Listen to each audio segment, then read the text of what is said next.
धन्य तुझको प्रभु हम कहते बारंबार। धन्य तुझको प्रभु हम कहते बारंबार। अंधियारे जीवन में हमारे प्रेम का दीप जलाया। अंधियारे जीवन में हमारे प्रेम का दीप जलाया। पाप कपट सब दूर हुए, हृदय में तेज जगाया। तेरी होवे जय जयकार प्रभु हम कहते बारंबार। धन्य तुझको प्रभु हम कहते बारंबार।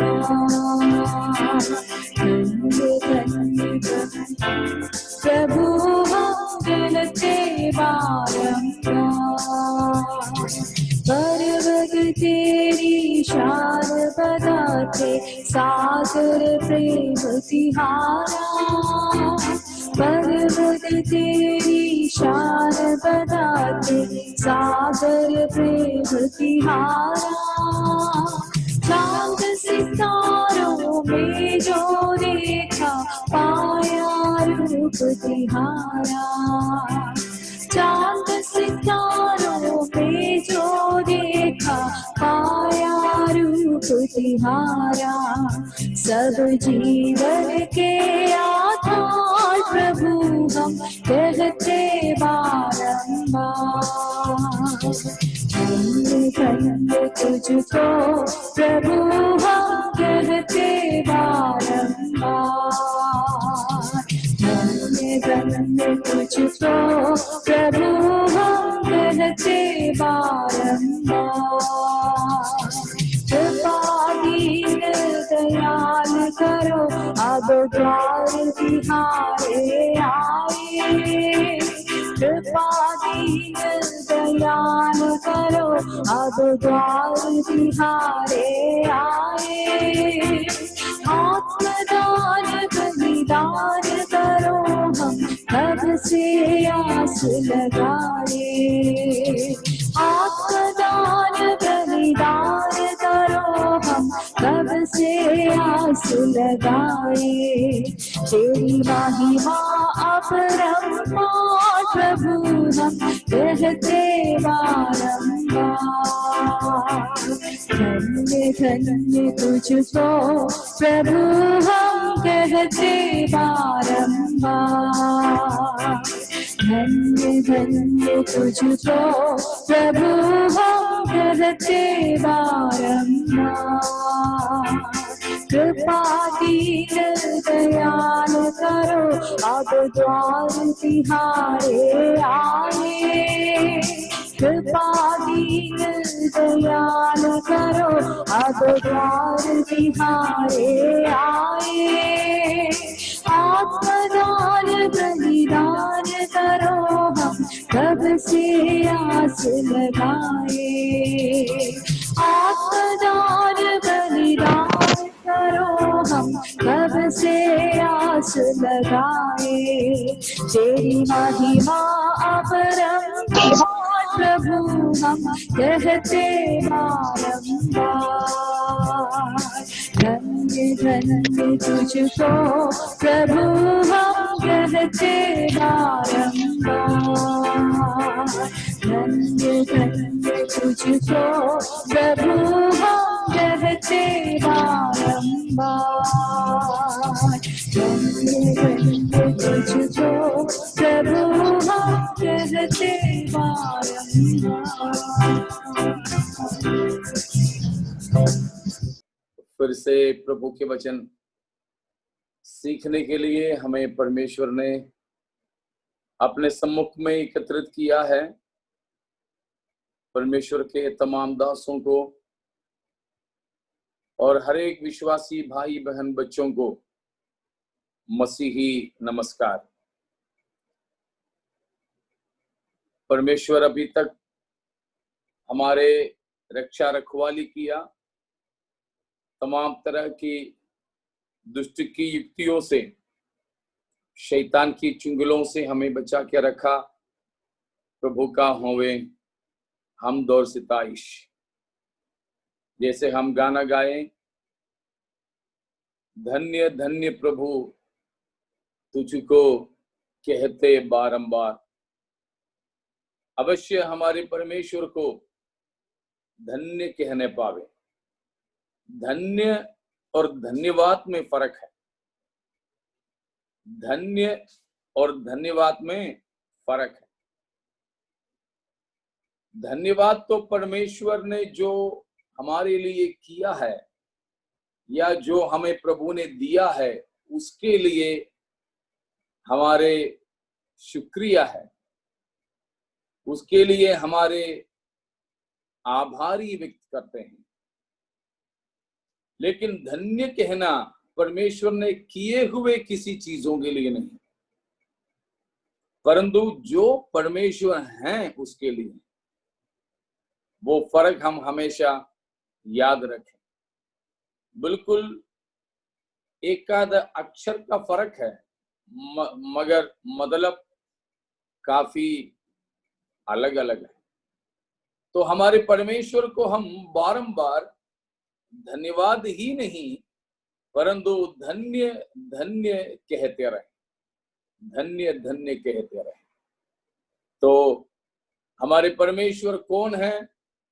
धन्य परमेश्वर है, स्तुति के योग्य परमेश्वर है, महिमा के योग्य परमेश्वर है। उस बात को समझते हुए परमेश्वर के महिमा निरंतर हर सांस में करते हुए अपने जिंदगानी को बिताने में प्रभु हमारे मदद करें। आइए हम परमेश्वर के वचन की मनादी में चलेंगे और भविष्य काल में परमेश्वर न्यायी बनकर प्रकट होंगे। परमेश्वर ने उसका नियुक्ति किया है, न्याय होने वाला है, न्यायी को ठहराया है। न्याय का दिन, न्याय का समय, न्याय का जगह, ये सब कुछ परमेश्वर ने ठहराया। ये बात हमने देखा और इन सारे ठहराए जाने को प्रमाणित भी किया है, इसलिए या इससे कि न्यायाधीश को मरे हुओं में से जिलाया।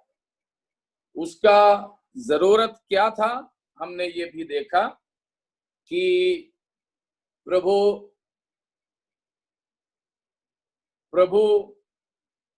हमारे परमेश्वर सारे जीवितों और मुर्दों के न्याय करने वाला है। इसीलिए न्यायाधीश जीवित और मरा, उसके बाद जिंदा हुआ होना जरूरी है। मृत्यु का भी स्वाद चखने वाला, जिंदगी का भी स्वाद चखने वाला होना चाहिए। इसीलिए न्यायाधीश उसके लिए योग्य है कि जीवितों और मुर्दों के न्याय कर सके।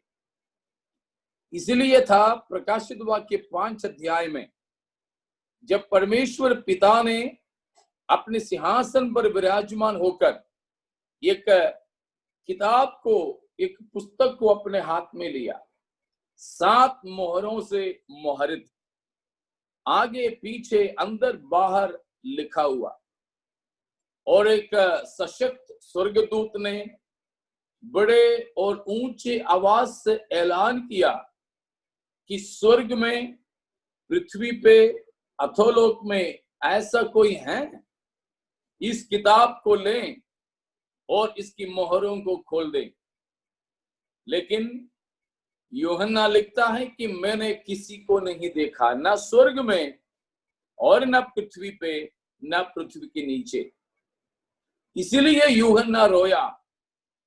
लेकिन पुरनियों में से एक आके कहा, मत रो। एक है। स्वर्गदूत का चुनौतीपूर्ण ऐलान यह था कि ऐसा कोई एक व्यक्ति किसी भी दुनिया में है तो आ जाओ, इस पुस्तक को ले लो, मोहरों को खोल दो, लेकिन कोई नहीं आया। न इब्लिस आया जो परमेश्वर के सिंहासन के ऊपर सिंहासन रखने की इरादे में पहले से घूम रहा है। शायद जिधर भी घूमता है तो अपना सिंहासन सिर पे रख करके घूम रहा है, वो भी नहीं आया। और जिब्राइल और मिकाएल भी नहीं आए, रफाएल नहीं आया। बड़े बड़े स्वर्गदूतों के नाम है ये कोई नहीं आए। और पहले संसार में बिल्कुल हलबली मचाया हुआ नबूकदनेस्सर नहीं आया। विश्व के सारे देशों को महज 10 साल के अंदर अपने कब्जे में किया हुआ जवान महान सिकंदर नहीं आया। हिटलर, नेपोलियन, इस प्रकार कोई नहीं आए। अभी जो जिंदों में है, अमेरिका के कोई प्रेसिडेंट नहीं आए सामने, कोई नहीं आए। जो कोई नहीं आया, यूहन्ना रोया।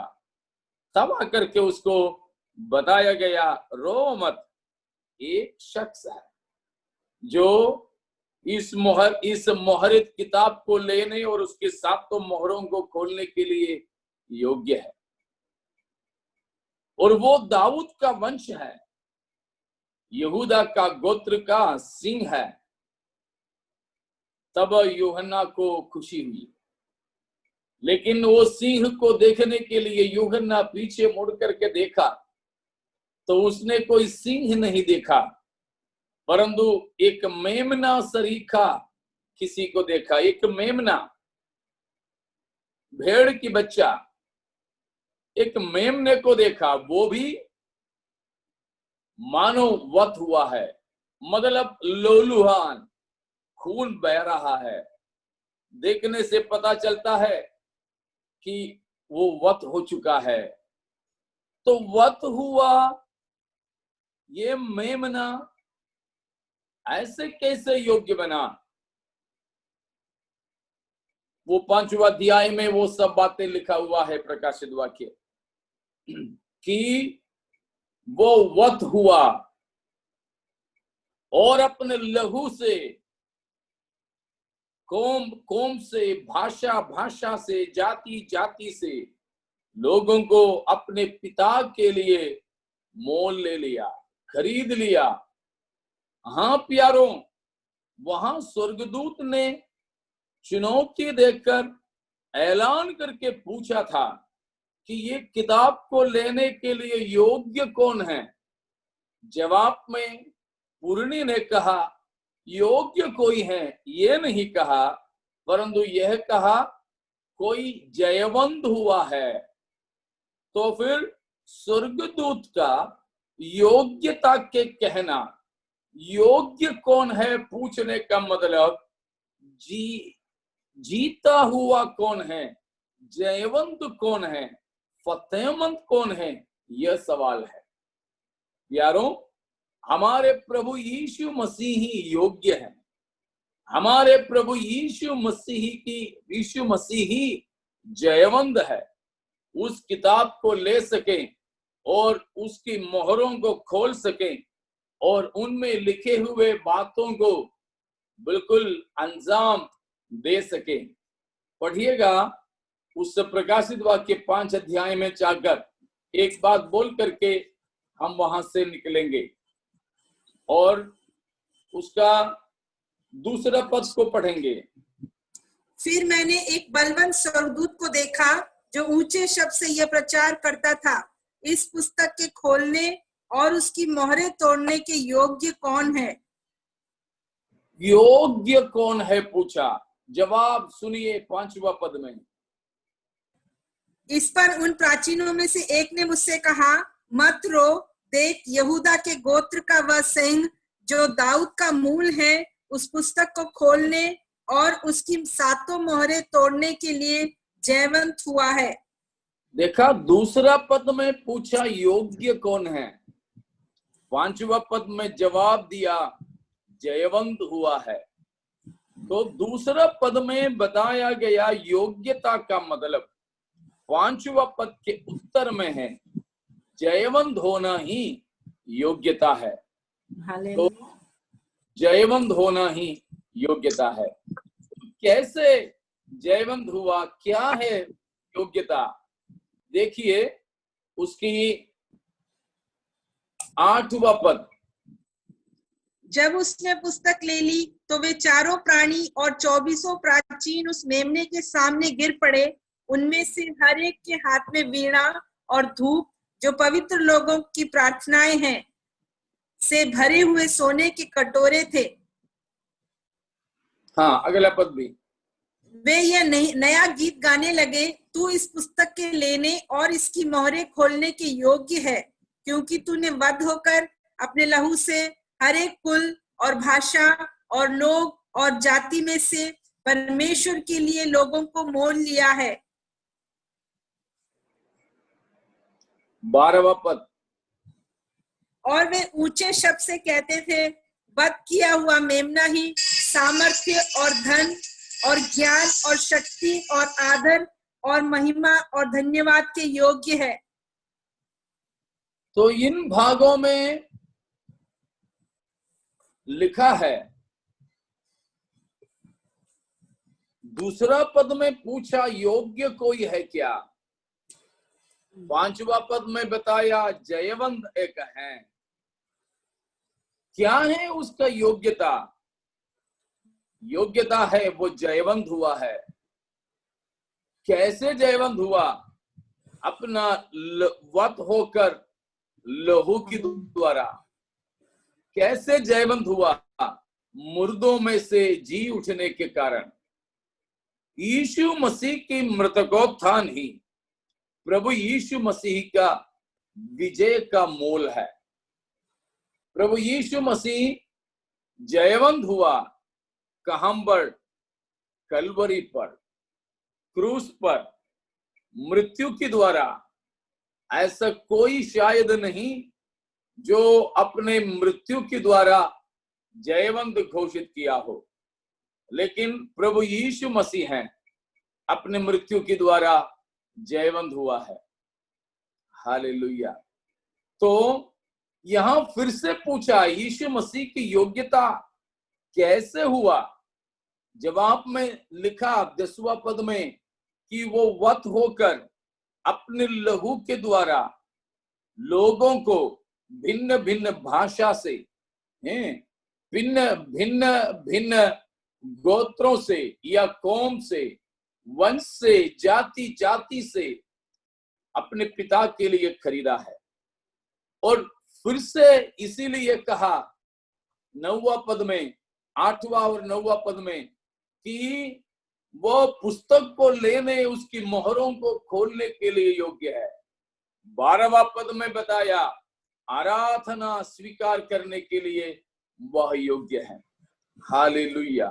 तो हमारे प्रभु यीशु मसीह क्रूस पर वध होने के द्वारा, अपना लहू बहाने के द्वारा बहुत से लोगों को अपने पिता के लिए खरीदने या छुड़ाने के द्वारा, मुर्दों में से जिलाए जाने के द्वारा जयवंत हुआ है, जयवंत हुआ है। हाँ प्यारों, प्रभु यीशु मसीह की क्रूस की मृत्यु बहुत सारे लोगों के लिए तो बिल्कुल एक निर्बलता या दुर्बलता का तस्वीर लगे, लेकिन प्रभु यीशु मसीह क्रूस पर मारा जरूर गया। उससे हमारे प्रभु यीशु मसीह ने परमेश्वर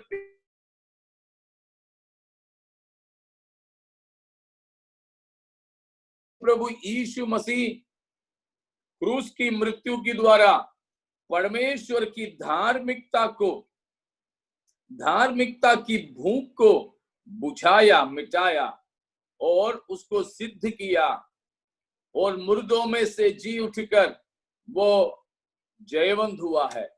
इसलिए है कुलुसियों 2:15 में लिखा है कि प्रभु यीशु मसीह ने क्रूस पर तमाम प्रकार के शैतानिक शक्तियों को बिल्कुल उनकी हथियार नीचे रखवाया और उन सारे चीजों के ऊपर जय जयकार की ध्वनि सुनाई है।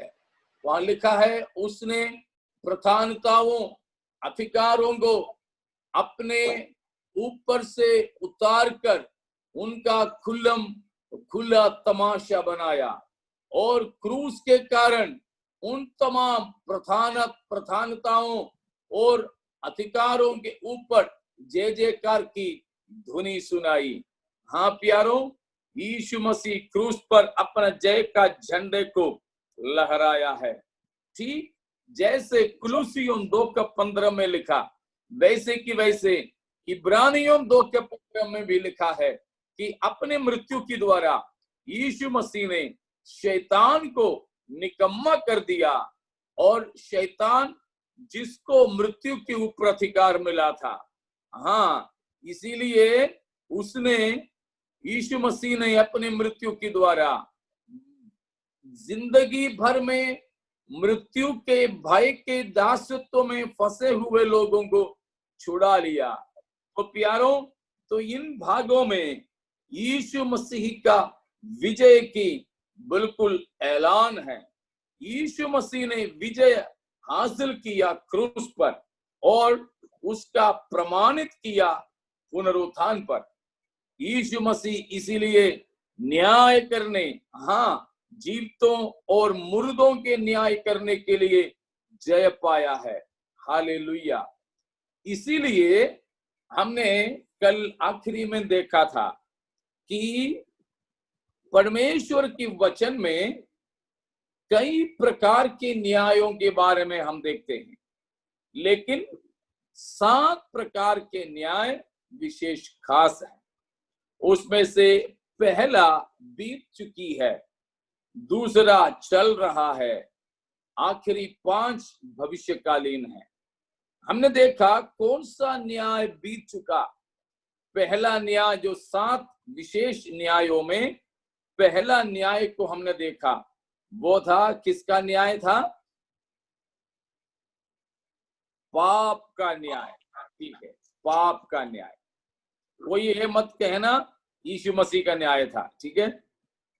ये कोई मत सोचना कि यीशु मसीह का न्याय था पहला, ना, यीशु मसीह का कोई न्याय नहीं। यीशु मसीह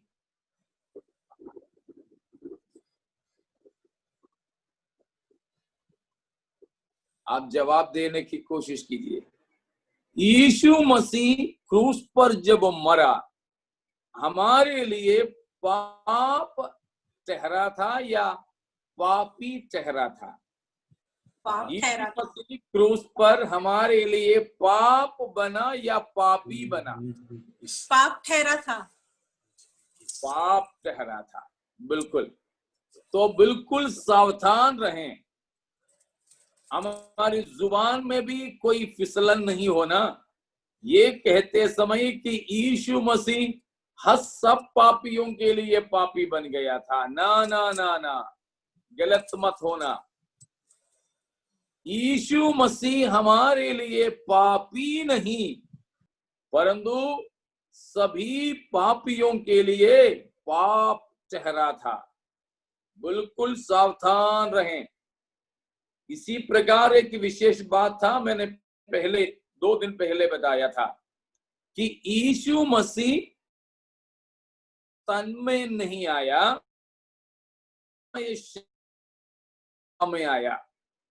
वैसा ही एक कि यीशु मसीह हम सबके लिए पापी नहीं परंतु पाप ठहरा था।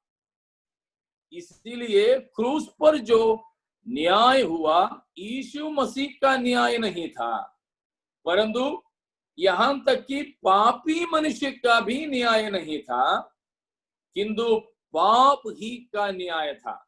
फिर से मैं बताता हूं, क्रूस पर यीशु मसीह के मृत्यु के द्वारा जो न्याय हुआ वो यीशु मसीह पर न्याय नहीं हुआ था, पापी का भी न्याय नहीं था, परंतु किसका था? पाप का न्याय था। पाप पर परमेश्वर ने न्याय किया। तो वो है 7 विशेष या खास न्यायों में पहला न्याय। The first of the 7 important judgments is the judgment of sin on the cross, in the body of Jesus Christ, in the flesh of Jesus. यीशु मसीह के शरीर में पाप का न्याय क्रूस पर परमेश्वर ने किया। वो पहला न्याय हमने देखा। आज हम चलते हैं दूसरे न्याय की ओर। दूसरा न्याय जो वर्तमान में हो रहा है, वर्तमान में चालू है। वो कौन सा न्याय है अभी जो चल रहा है? वो है खुद का न्याय। कोरोना का न्याय नहीं, ठीक है ना? टिड्डियों का भी न्याय नहीं। हाँ, पाकिस्तान से लेके, अफ्रीका से लेके, पाकिस्तान से होकर, राजस्थान, मध्य प्रदेश से होकर महाराष्ट्र पार किए हुए टिड्डियों के न्याय नहीं। ये अभी हो रहा प्रकृति के तमाम विक्षोभ का न्याय नहीं। अमेरिका में हो रहे न्याय नहीं। ये कुछ नहीं है अभी जो हो रहा न्याय का मतलब। अभी जो हो रहा न्याय है self judgment, judgment of ourselves. हमारे अपना न्याय, खुद किए जाने वाला न्याय, स्वयं किया जाने वाला न्याय, जिसके बारे में हम लगभग सभी प्रभु भोज के दिनों में सुनते हैं।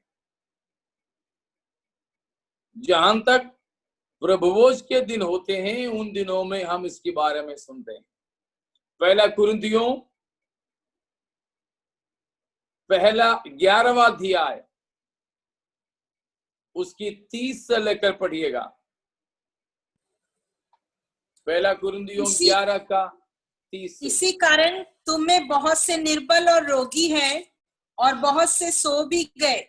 यदि हम अपने आप को जांचते तो दंड न पाते, परंतु प्रभु हमें दंड देकर हमारी ताड़ना करता है, इसलिए कि हम संसार के साथ दोषी ना ठहरे। बस तो लिखा है प्रभु भोज के विषय को लेकर 28, 29, 30 में लिखा कि खाने पीने वाले परखना चाहिए और जांच करना चाहिए। तो 28 में लिखा है इसलिए मनुष्य अपने आप को जांच ले, और उसके बारे में 29 में लिखा है कि प्रभु के देह को पहचाने, और 31वां पद में लिखा है 31 में लिखा है कि हमको अपने आप परखते हुए इसमें भाग लेना नहीं तो शायद हम दंड पाएंगे। तो लिखा है 31 और 32 में हम अपने आप में जांचें, अपने आप को हम जांचें। We have to judge ourselves. तो हम अपने आप को जांचने का जांच, ये है दूसरा न्याय जो अभी चल रहा है। वो हमें प्रतिदिन, ऐसे मत सोचना कि प्रभु भोज के समयों में ही नहीं। बहुत लोग हैं प्रभु, हाँ, टॉर्च मारते हैं खुद ही में।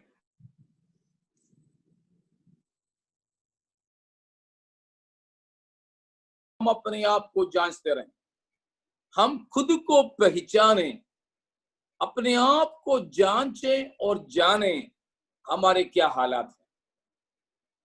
तो ये बहुत ही जरूरी है, हम अपने आप को जांचना, खुद को परखना। इसलिए बताया है यदि हम अपने आप को परखें तो परमेश्वर हमारे न्याय नहीं करेंगे, परमेश्वर हमें दंड नहीं देंगे।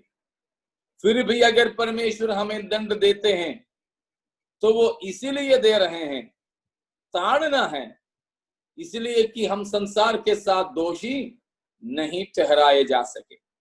मतलब हम अपने आप को नहीं जांचोगे, हम अपने आप को परखोगे नहीं, अपने ही गलती, अपने ही त्रुटि नहीं जानोगे, पहचानोगे, तो परमेश्वर हमें दंड देंगे। परमेश्वर हमें जब दंड देंगे, परमेश्वर हमें परखें, वो हमारे लिए भला नहीं होता। और बात में बताया कि अगर परमेश्वर ऐसे दंड हमें देते भी खुद परखने के बावजूद भी, तो वो एक्चुअली दंड नहीं परंतु ताड़ना भर है, ताड़ना भर है। इसलिए कि आने वाली बड़ी विपत्ति से हमको बचा ले, आने वाली बड़ी विपत्ति से हमको बचा ले। लोग करते हैं ना कि अभी बिना लाइसेंस के, बिना हेलमेट के पुलिस वाले गाड़ी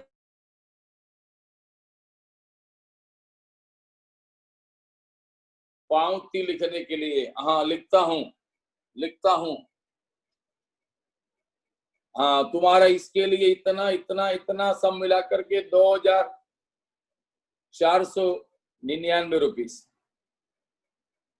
तो ये सुन के ही तो हम डर जाएंगे, हम तो पांव पकड़ने लगेंगे, सर ऐसे कैसे, ऐसे वैसे।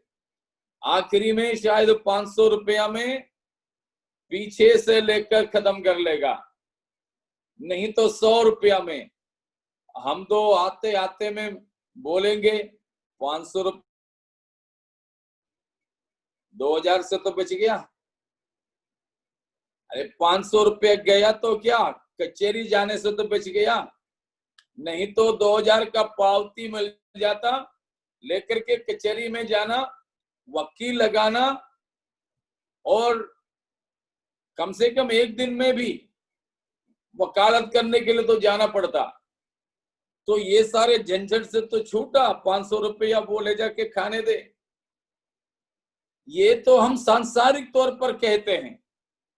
तो एक बड़ा सा दंड से छूटने के लिए एक छोटी सी रकम हम घूस में दे रहे हैं, लेकिन परमेश्वर के साथ घूस वूस वाली बात नहीं है।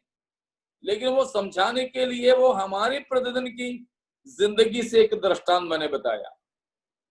इसी प्रकार परमेश्वर कभी कभी हमको, हम खुद परखने के बावजूद भी दंड देंगे।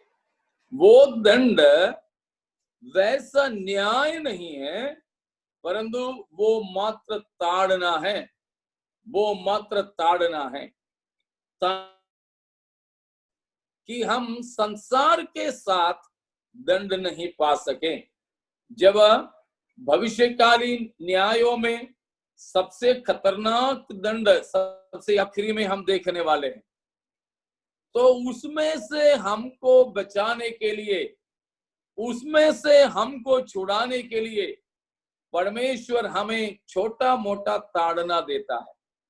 इसलिए मेरा अक्सर ये कहना रहता है लोगों से कि हम कुछ गलती करते हैं तो परमेश्वर के सामने उसको मान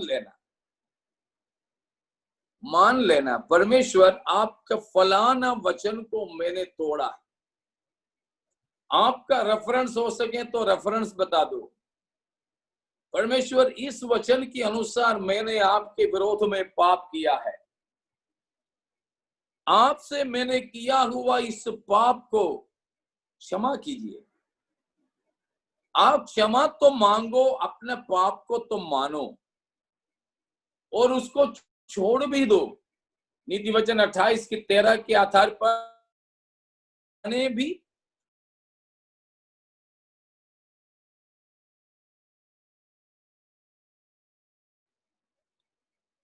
उसकी गांठ बन जाता है।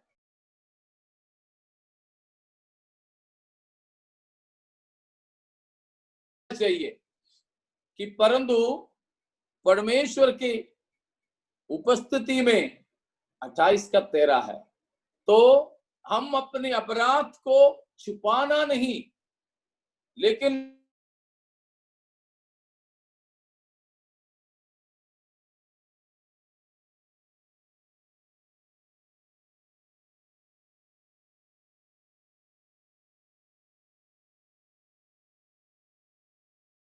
स्थान पे जाके खड़े होना, कभी भी उसमें पड़े मत रहना।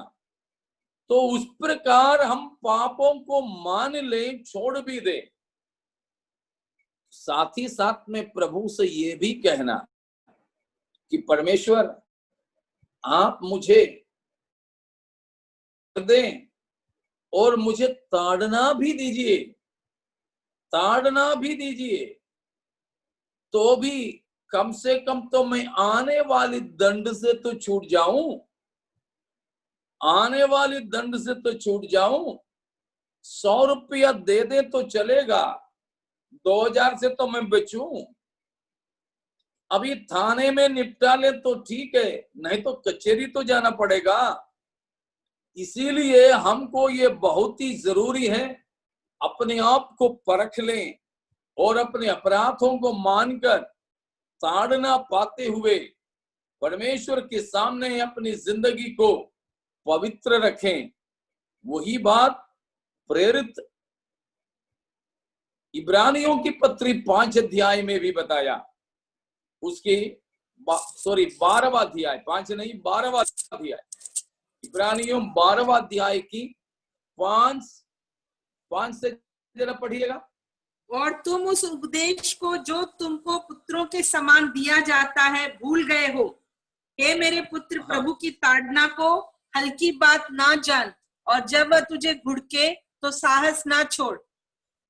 हाँ, अगला क्योंकि प्रभु जिससे प्रेम करता है उसकी ताड़ना भी करता है, और जिसे पुत्र बना लेता है उसको कोड़े भी लगाता है।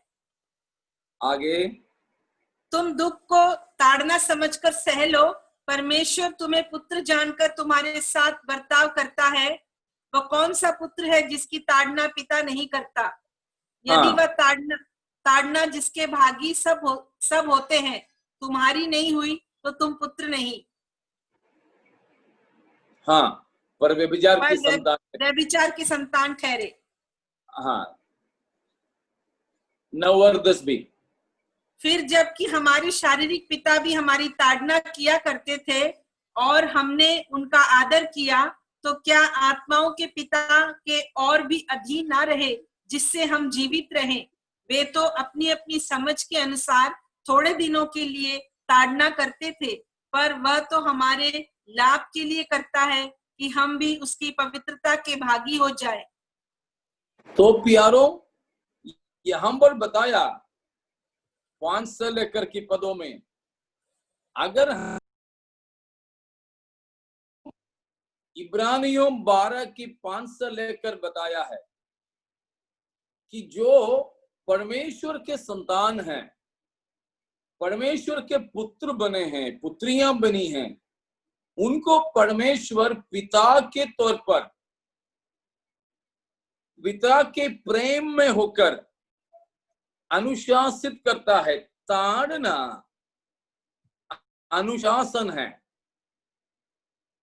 Chastisement is for discipline.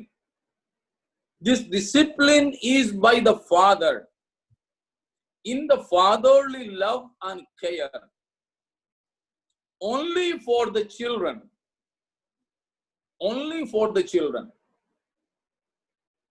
ये जो ताड़ना होता है वो बाप का प्रेम में होकर अनुशासन का एक प्रक्रिया है। वो केवल पुत्रों ही के लिए है, बच्चों ही के लिए है, परायों के लिए नहीं, पड़ोसियों के लिए नहीं। इसीलिए वहां लिखा है, यदि परमेश्वर हमें पुत्र जानकर ताड़ना नहीं देते हैं तो परमेश्वर हमें अवैध संतान जानते हैं। अवैध संतान, इलेजिटिमेट चिल्ड्रन। अगर हम लेजिटिमेट चिल्ड्रन हैं, वैध पुत्र है, पुत्रियां हैं, अवश्य परमेश्वर हमारे अनुशासन करते हैं। इसलिए मैंने आपसे कहा कि परमेश्वर अगर हमारे ताड़ना नहीं देते तो मांग करके लेना, मेरा कहना यह है।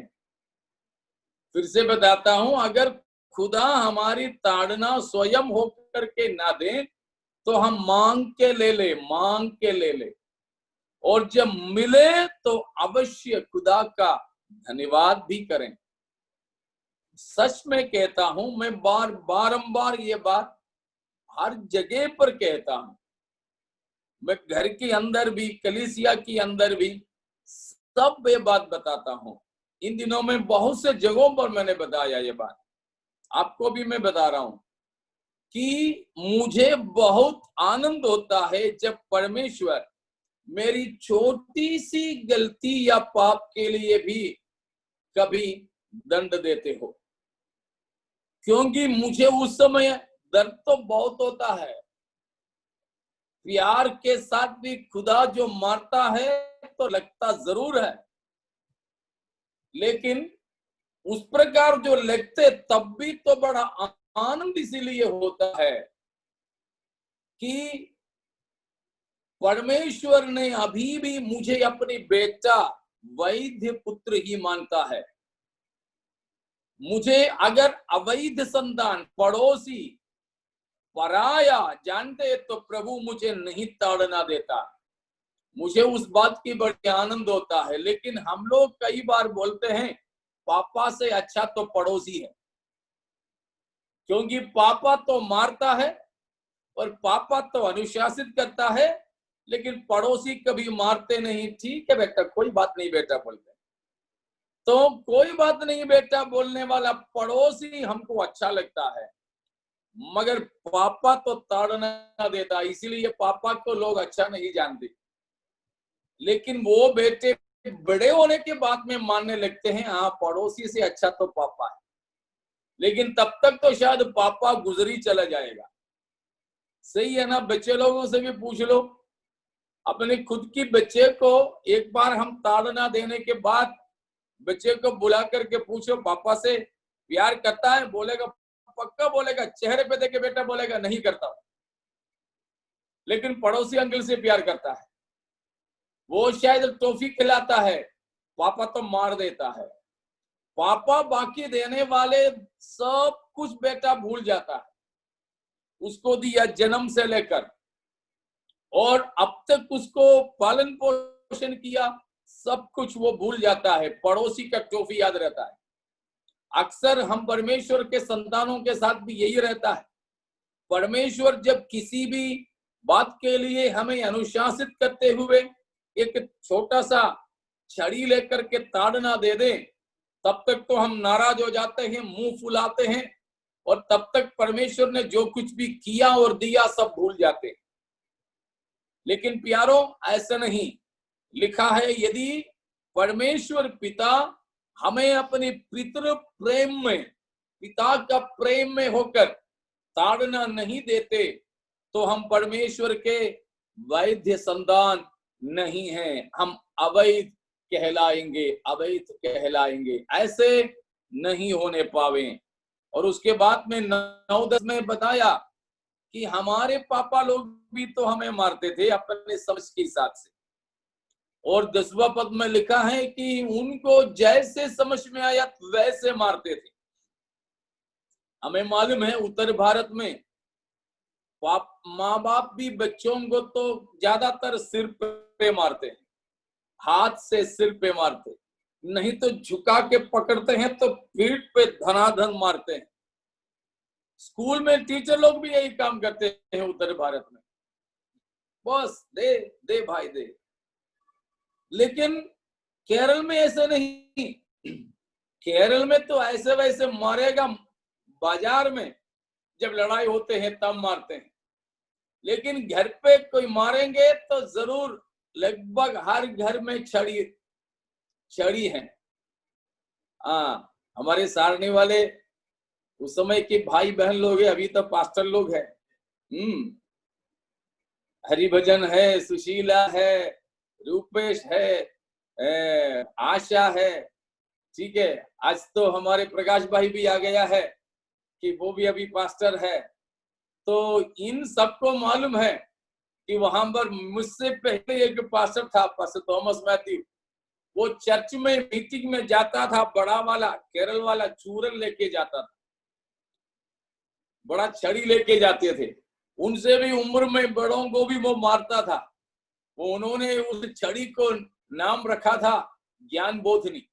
शायद आप लोगों को याद होंगे, सारणी वालों को, ज्ञान बोधनी। बड़े लोगों को भी मारते थे और कोई पास्टर लोग भी इसका इस्तेमाल करते हैं। तो संस्कृति की भी हिसाब से मारने और ताड़ना देने की विधि अलग अलग है।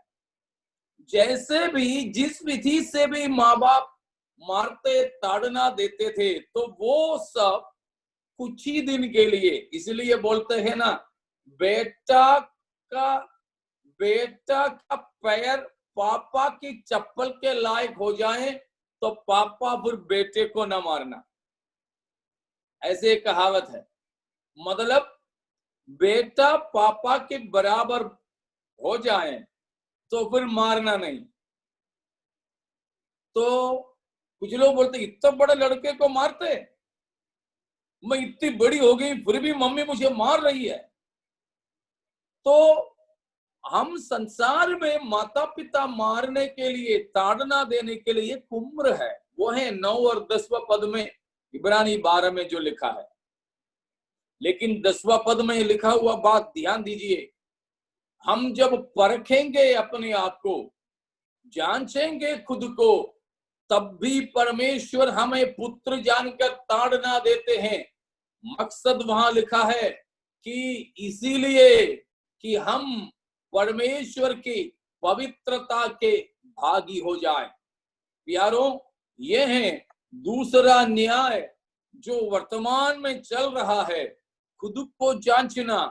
खुद को जांचे तो भी परमेश्वर हमें अनुशासित करते हैं, इसीलिए ताड़ना देते हैं कि हम परमेश्वर की पवित्रता को हासिल कर सकें। आज भी मुझे सुनने वालों में से कोई भी जन परमेश्वर के ताड़ना के पात्र हैं तो कुड़कुड़ाना नहीं। परमेश्वर की ताड़ना आपकी जिंदगी में होते हैं तो मुंह मत फुलाना, परमेश्वर से नाराज मत होना। ताड़ना ना पाए हुए पड़ोसियों के लिए भी आप कूड़ना मत, ठीक है ना। पड़ोसी को ताड़ना नहीं मिला करके आप उनसे मत कूड़ो। आप ये बात समझो कि परमेश्वर ने उस पड़ोसी को अपना बेटा नहीं मान रखा है, हमको अपने संतान मान रखा है, तो अवश्य हमको मिलेगा। अब आमोस की किताब से एक वचन इसके साथ मिला करके पढ़ेंगे। मेरा ख्याल से उसका 3:2 है, देख लीजिए। आमोस या 3:2। पृथ्वी के सारे कुलों में से मैंने केवल तुम्ही पर मन लगाया है, इस कारण मैं तुम्हारे सारे अधर्म के कामों का दंड दूंगा। हाँ, देखा, परमेश्वर हमारे ही रहते रहते में जो दंड देता है वो केवल इसी पर आधारित है, परमेश्वर और हमारे बीच की रिश्ता। यहाँ इस्राएल से कहा, पृथ्वी के कुलों में से मैंने केवल तुम्ही पर मन लगाया है, मतलब मैंने केवल तुम्ही को चुन लिया है, ठीक है। मैंने केवल तुम्ही को अपने लिए अलग किया है, इसीलिए भले ही पृथ्वी के और किसी भी लोगों को मैं छोड़ दूं, तुमको तो मैं जरूर दंड दूंगा। हाँ प्यारों, अगर आप में से कोई भी जन आज ताड़ना से होकर गुजर रहे हो, नाराज मत होना, परमेश्वर से भी नाराजगी मत करना और दंड ना पाने वालों से भी मत कुड़ना। केवल इसीलिए है कि परमेश्वर जो प्रेम रखते हैं, परमेश्वर जो अपना बेटा बेटी मानते हैं, परमेश्वर जिससे उम्मीद करते हैं, उन्हीं को दंड देते हैं। आमीन। इसीलिए परमेश्वर ताड़ना देते हैं तो तब खुदा का धन्यवाद निरंतर करें। भले ही वो दर्दीला होगा, थोड़ा तकलीफ तो होगा, लेकिन तुरंत हम परमेश्वर का धन्यवाद करने वाले बने। इसलिए मैं तो ऐसों में से हूं, ताड़ना मांग के लेता हूं। ताड़ना तो मैं मांग के लेता हूं। मिलता है तो दर्द लगता जरूर, मगर काफी आनंद होता है, काफी आनंद होता है। तो आपको भी मैं उसके लिए शिक्षा देना चाहता हूं। तो प्यारों, परमेश्वर हमें ताड़ना देकर आने वाले दंड से बचा लेता है। और उसमें ये बात और है, जिसको फांसी की सजा सुनाया है उसको फिर लठ से नहीं मारता है। ठीक है, जिसको फांसी की सजा देना है उसको लठ से नहीं मारता। पुलिस वाले भी लाठी नहीं चलाता उस पर। वो गाली गलौज भी कर ले तो भी नजरअंदाज करते हैं, क्योंकि बोलेंगे अरे फांसी देने वाला है, उसको लठ से क्या मारें।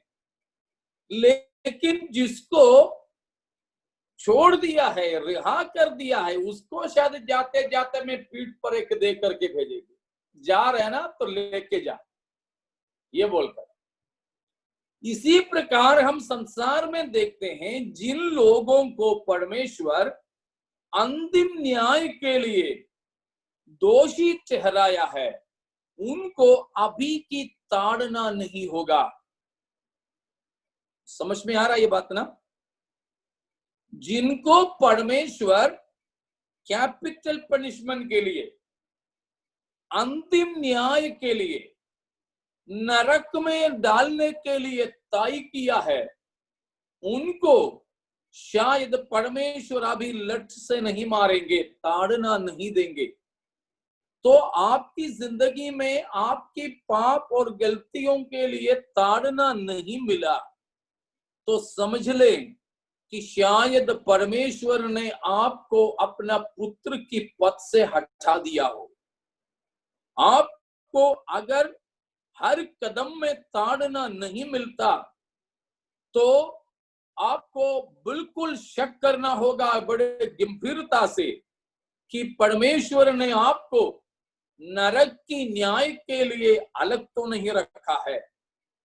इसीलिए ऐसे कुछ लगता है तो प्रभु के पांव पर गिरो पड़ो और रो रो करके खुदा के पांवों को ऐसे लपेटो, उसकी आगे सजदा करो, बोलो परमेश्वर से कि प्रभु जी आप जो देना चाहें मुझे मारो, मगर आपकी पुत्र पुत्री की पद से मुझे मत हटाना।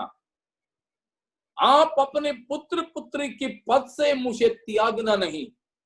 प्यारों, बड़े भयानक बात मैं आपको बता रहा हूं, इसको हल्का मत समझना। परमेश्वर इसी जीवन में जितने भी लोगों को अपना पुत्र पुत्री नहीं समझा, उनको प्रभु कितने भी वे पाप करें तो भी दंड नहीं देता, परंतु परमेश्वर इंतजार करते उनकी पाप की घड़ा भरने के लिए। समझ रहे हो ना? परमेश्वर प्रत्येक ऐसे व्यक्ति जो सांसारिक है, खुदा के बेटे बेटियां नहीं हैं, जिनको परमेश्वर अंतिम न्याय के लिए, दंड के लिए रखा है, उनकी पाप की घड़ा, अभी तो इसमें थोड़ा सा ही, ये मानो मेरे माप का घड़ा है, लेकिन इसमें अभी इतना ही, आधा से कम ही पाप भरा है, बाकी खाली है। तो परमेश्वर ये भरने तक भी मुझे दंड नहीं देगा अगर मुझे परमेश्वर अपना पुत्र पुत्री नहीं समझता है तो। लेकिन मुझे परमेश्वर अपना पुत्र पुत्री समझे, वैध संतान समझे, तो शायद इसमें हल्का सा भी लहर आ जाए तो भी प्रभु मुझे अनुशासित करेंगे। लेकिन मुझे परमेश्वर ने त्याग दिया, मुझे अपना बेटा बेटी नहीं समझता, परमेश्वर ने मुझे अंतिम दंड के लिए ठहरा दिया, तो फिर ये भरते जाएं, परमेश्वर तो बिल्कुल ध्यान ही नहीं देंगे जब तक ये घड़ा ना भरे। घड़ा पूरा भरने के बाद में हमको संपूर्ण न्याय के लिए, दंड के लिए प्रभु अलग करेंगे। अगर किसी हमारी चर्च में ही, हमारे कलीसियाओं में ही कुछ ऐसे लोगों को आप देखोगे जिनको बार बार गलती करते हैं, लेकिन परमेश्वर तो कुछ भी नहीं करता है उसका। परंतु ये लॉकडाउन के समय में भी उसको तो नौकरी है, नौकरी नहीं करता तो भी उसको तंगा है, उसका धंधा नहीं चलता तो भी तो उसको आमदनी है, वो कोरोना वालों के साथ में जाए तो भी बीमारी नहीं पकड़ता। जब आप ऐसे देखोगे लोगों को तो किसी प्रकार के नुकसान उन्हें नहीं है, लेकिन हम देखो दिन भर में 7 बार प्रार्थना करते हैं, 4 बार जूम मीटिंग के द्वारा वचन सुनते हैं, उपवास लेते हैं, प्रार्थना करते हैं। ये लॉकडाउन में कमी है मिलता तो भी दशवांश तो देते हैं। इन सबके बावजूद भी तो हम तंगी में हैं, मुसीबत में हैं, दर्द में हैं, अकेलापन में हैं। ये आप सोचते हो, फर्क समझ लेना। उनकी घड़ा भरने के लिए तो खाली छोड़ दिया, उनका नल तो बिल्कुल खुला छोड़ा है। खुदा ने बोला ठीक है बेटा भर दो, घड़ा भर दो जल्दी। लेकिन हमारे लिए ऐसे नहीं, एक बूंद भी गिरते हैं तो मारते हैं। बिल्कुल सावधान रहिए। ऐसे बहुत से लोग हैं हमारी कलीसिया के अंदर भी जिन्हें परमेश्वर ताड़ना नहीं देते। वे तो प्यारों शायद त्यागे गए हैं। देखिए परमेश्वर में बड़ा भयानक तरीके से देखने वाला एक वचन है रोमियो पहला अध्याय में 24वां वचन पढ़िए। 24।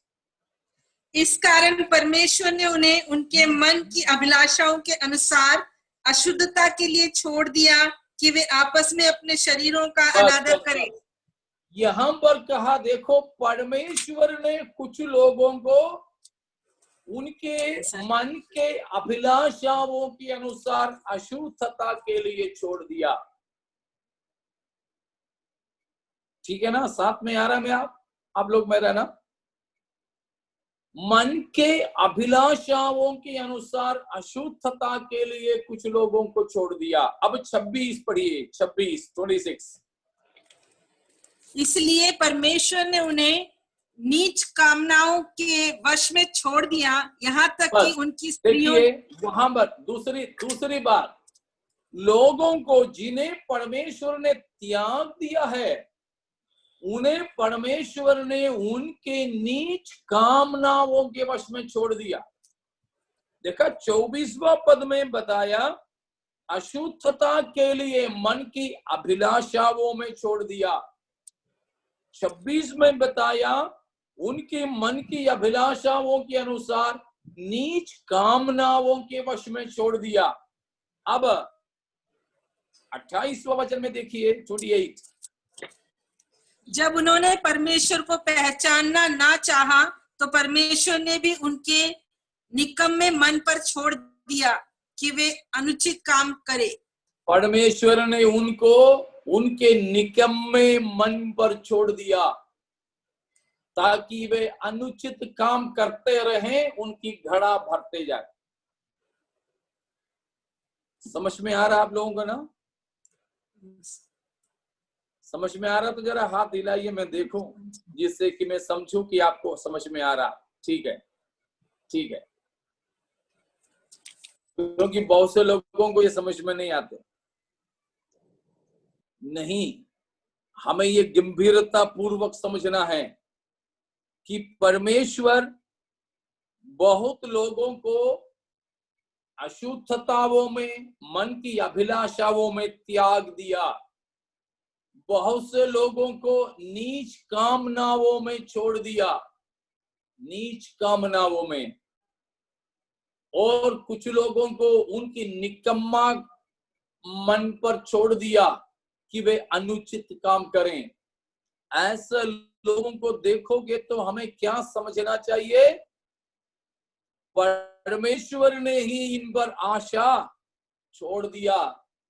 इनको परमेश्वर ने किसके लिए ठहराया है? परमेश्वर के क्रोध के दिन के लिए ठहराया है। परमेश्वर ऐसों को परमेश्वर के प्रकोप के दिन के लिए त्याग दिया है। तब तक परमेश्वर इन पर कोई ताड़ना, कोई अनुशासन के काम नहीं करेंगे। इसीलिए मैंने कहा मांग करके ले लेना, मांग करके ले लेना दंड। प्यारों, परमेश्वर अगर हमको त्याग दे, बचाने वाले कोई नहीं होंगे। Praise the Lord. इसलिए है भजन संहिता 50 में हम पढ़ते हैं, ऐ परमेश्वर को भूलने वालों, शायद उसका 20वां पद है, 50 का 20। तू बैठा हुआ अपने भाई के विरुद्ध बोलता और अपने सगे भाई की चुगली खाता है। यह काम तूने किया और मैं चुप रहा, इसलिए तूने समझ लिया कि परमेश्वर बिल्कुल मेरे समान है। परंतु मैं तुझे समझाऊंगा और तेरी आंखों के सामने सब कुछ अलग अलग दिखाऊंगा। तो उसकी 16 से लेकर के पदों में परमेश्वर ने बताया है कि दुष्ट से परमेश्वर कहता है। अब उसकी 22वां पद को देखिए, 22। हे परमेश्वर को भूलने वालों, यह बात भली भांति समझ लो, कहीं ऐसा ना हो कि मैं तुम्हें फाड़ डालूं और कोई छुड़ाने वाला ना हो।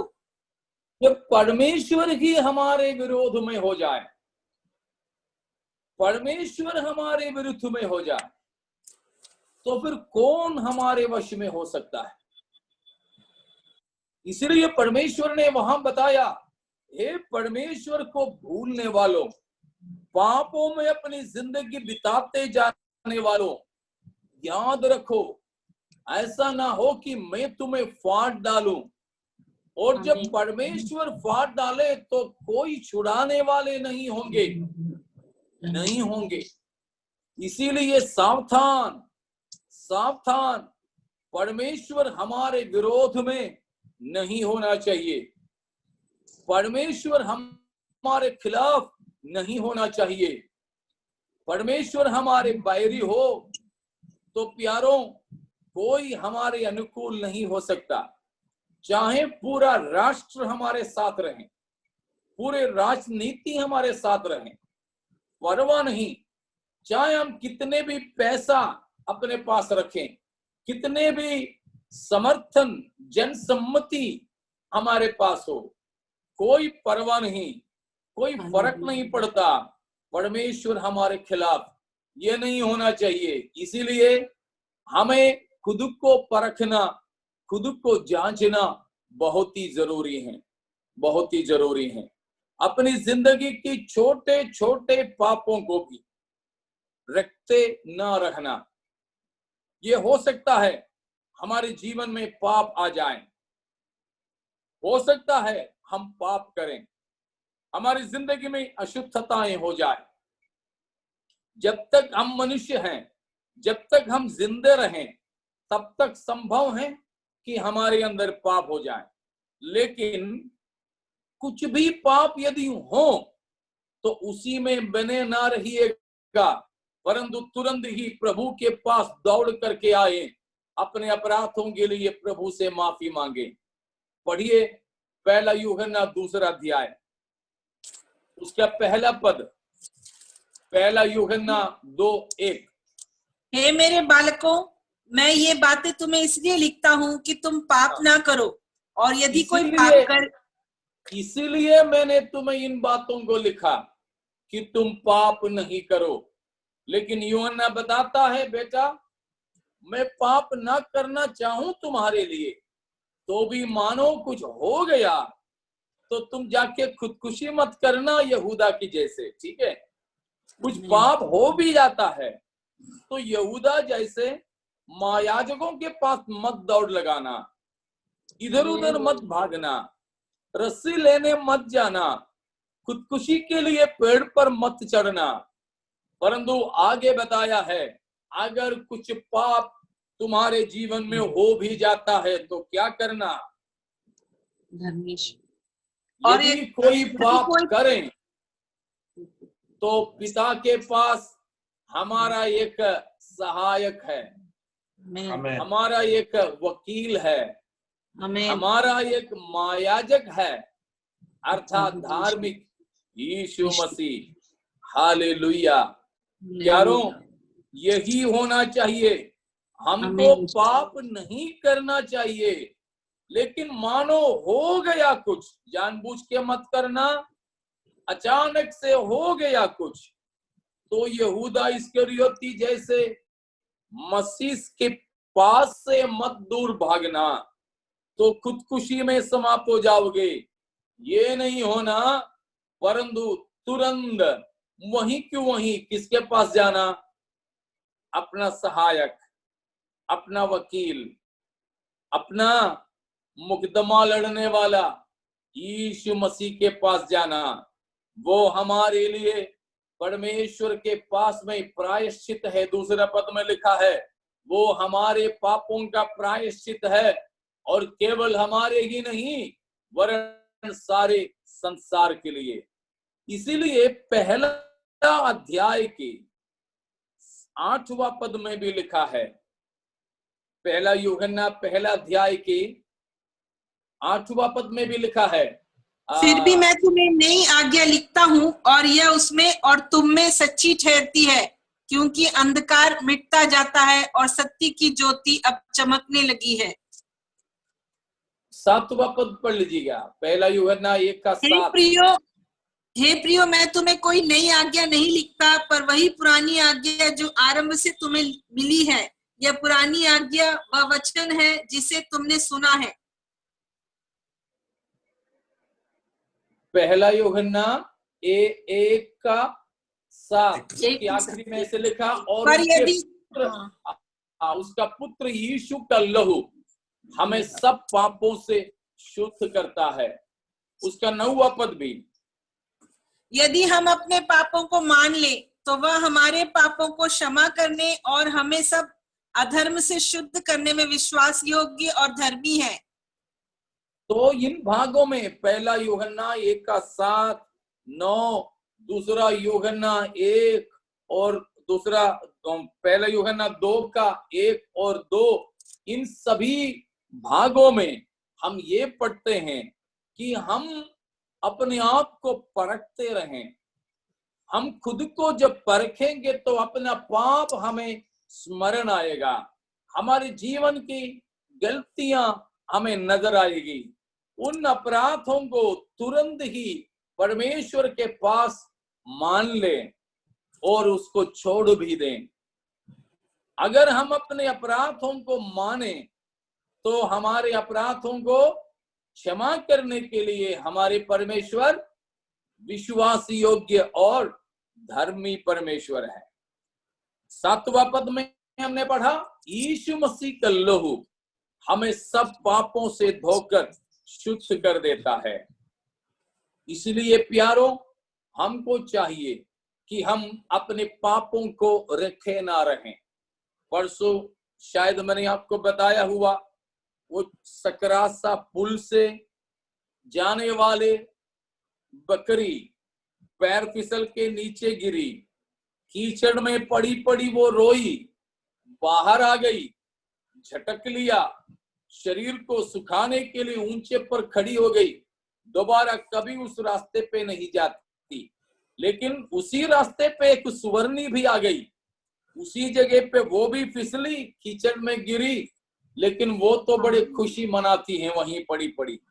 उस सुवर्णी की तरह हम ना हो, उस सुवर्णी की तरह हम ना हो, अपने पापों में फिर से हम पड़े रहें, पापों में हम बने रहें, ना हो ऐसे। परंतु उस बकरी की बच्ची की तरह तुरंत ही पाप से हम छूट करके अलग हो जाएं, क्योंकि परमेश्वर की वचन में लिखा है कि मसीह यीशु की पहचान के उत्तमता के कारण अगर संसार की सड़ाहट से हम बच निकले लेकिन फिर से हम हार गए, उसमें फंस गए, तो हमारे पिछली दशा पहली से भी बड़ा बुरा होगा। उस वचन भी पढ़ करके हम समाप्त करेंगे। दूसरा पत्रस 2:20 पद, दूसरा पत्रस 2:20। प्रभु और उद्धारकर्ता यीशु मसीह की पहचान के द्वारा संसार की नाना प्रकार की अशुद्धता से बच निकले और फिर उनमें फंसकर हार गए, तो उनकी पिछली दशा पहले से भी बुरी हो गई है। यही मैंने कहा, हम अगर खुद को परखते ना रहें, मन फिराते ना रहें, तो यही हाल हमारे होंगे। प्यारों, यीशु मसीह के पहचान के द्वारा हमने जब संसार के नाना प्रकार की अशुद्धता से बच निकले और फिर से हम उसी में फंस करके हार जाएं, तो हमारे अंतिम दशा प्रथम दशा से बहुत ही बुरा होगा। उसके लिए पत्रस की कामना क्या है? 21वां पद में लिखा है, क्योंकि धर्म के मार्ग में न जानना ही उनके लिए इससे भला होता कि उसे जानकर उस पवित्र आज्ञा से फिर जाते जो उन्हें सौंपी गई थी। उन पर यह कहावत ठीक बैठती है, कुत्ता अपनी छांट की और धोई हुई नहीं तो नहाई हुई सुवर्णी कीचड़ में लौटने के लिए फिर चले। प्यारों, ऐसा ना हो हमारे साथ में। इसलिए 7 विशेष न्याय में दूसरा न्याय खुद को परखना, ये अभी की समय में होना चाहिए। हमारे प्रतीक्षास में प्रभुभोज के दिन के इंतजार न करना, दिसंबर 31 का इंतजार नहीं करना। हर पल में हम ये जांचते रहें, प्रभु मैं कहीं गलत तो नहीं। वचन के अनुसार खुद को जांचते रहें। कहीं पर भी हल्की सी भी गलती, पाप, अशुद्धता नजर आए, तुरंत मसीह यीशु के लहू के द्वारा धोए जाने के लिए पिता के पास में पहुंचे। हालेलुया। ताकि आने वाले संसार के साथ के दंड से हम बच सकेंगे। हम छोड़ दिए न जाने वाले हो, परंतु हम प्रभु की ताड़ना में रहने वाले हो। हम अशुद्धता में त्यागे न जाएं, नीच कामनाओं में त्यागे न जाएं, निकम्मा चाल चलन पर अनुचित काम करने के लिए छोड़ दिए न जा सकें। हम अपने आप को जांचते हुए, परखते हुए खुदा के पास आए। प्रभु अभी ही आप ताड़ना दें चलेगा, लेकिन संसार के साथ अंधकालीन दंड में आप मुझे मत डालना। आप मुझे पुत्र पुत्री की पद से त्यागना नहीं, आप मुझे ताड़ना दें। मैं आपकी बेटा बेटी बनकर आपसे मोहब्बत करती हुई रहना चाहूं। उसके लिए आइए अपने जीवन को समर्पित करें।